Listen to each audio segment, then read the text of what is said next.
Hvernig er tilfinningin? Hún er alveg æðisleg maður. Þetta var geggjað, frábært að klára þetta, líka skemmtilegt í síðasta leik. Kláraði í síðasta leik að vera öðruvísi í fyrra, en þetta er bara geggjað að klára þetta. Hvernig var vikan að undirbúa sig fyrir þennan leik?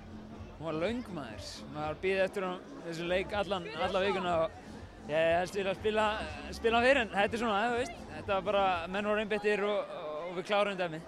Þetta er búin að vera svolítið rússíbana sumar hjá þér? Já, heldur betur. Fór í Skagan í byrjun og þetta er búið að vera ógeðslega gaman og kom aftur og hefur gengið vel í sumar, þannig að ég er bara ánægður að klára þetta. Það er ekki margir sem fara bæði upp í Pepsideildina og sigra Pepsideildina sama sumarið? Hvað segirðu? Það er ekki margir sem bæði fara upp í Pepsideildina og vinna Pepsideildina sama sumarið? Nei, akkurat. Þetta er skemmtilegt. Ég ánægður með mína menn upp á Skaga. Þeir eru með flott lið og stóðu svo vel í sumar og gaman að vera hluta af því.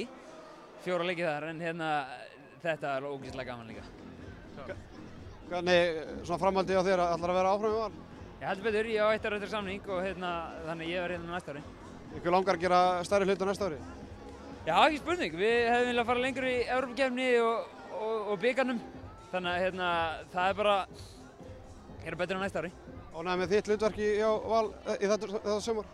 Já, algjörlega. Það er bara gengið vel, þannig að ég er bara mjög ánægður.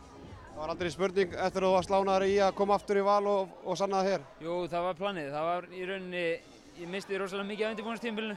Þannig að það var gott að komast aðeins upp á Skaga í annað umhverfi og kannski fá fleiri mínútur þar en ég hef fengið hér. Þannig að það var svona pælingin og ég átti alltaf að koma aftur og eiga hlutverkin í þessu liði. Þannig að það bara gekk alveg eins og við vildum. Hvernig verður fagnað í kvöld?